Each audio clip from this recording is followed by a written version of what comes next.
സ്വപ്നങ്ങൾ കൊണ്ട് വനമാല കോർത്ത വൃന്ദാവന ഗോപികമാരുടെ ഇഷ്ടപ്രാണേശ്വരൻ പിറവികൊണ്ട ജന്മാഷ്ടമി സുദിനമിതാ വന്നുചേരുകയായി. അചഞ്ചല ഭക്തിയാൽ അകതാറിൽ ലാളിക്കുന്ന അനേകായിരം അമ്മമാർക്ക് ആരോമൽ ഉണ്ണിയായി ഭഗവാൻ അവതരിച്ച സുദിനം വന്നുചേരുകയായി. മണിമുരുളകയൂതിയ മാധവനായും മണ്ണു തിന്നുന്ന കണ്ണനായും വെണ്ണകട്ടുണ്ടുണ്ണിക്കുറുമ്പനായും ആടകളുടെ കൊമ്പിലൊളിപ്പിച്ചുണ്ണികൃഷ്ണനായും ഭഗവാൻ മനസ്സിലുദിക്കുന്ന ജന്മാഷ്ടമി ഒരുങ്ങുകയായി.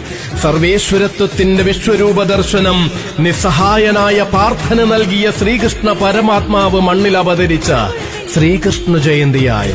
സന്താന ഗോപാലനായ ഭഗവാനെ മനതാരിൽ നിറയ്ക്കുക സന്തതം. സന്തോഷമൂർത്തിയായ കണ്ണനെ സ്മരിച്ചുകൊണ്ടുണരുക നിത്യവും. അതെ, സങ്കടത്തിലും കണ്ണൻ കൈവിടില്ലെന്ന സത്യം ഭക്തമനസ്സിൽ നിറയുന്ന പൊൻസുദിനമൊരുങ്ങുകയായി. ബാലഗോകുലത്തിന്റെ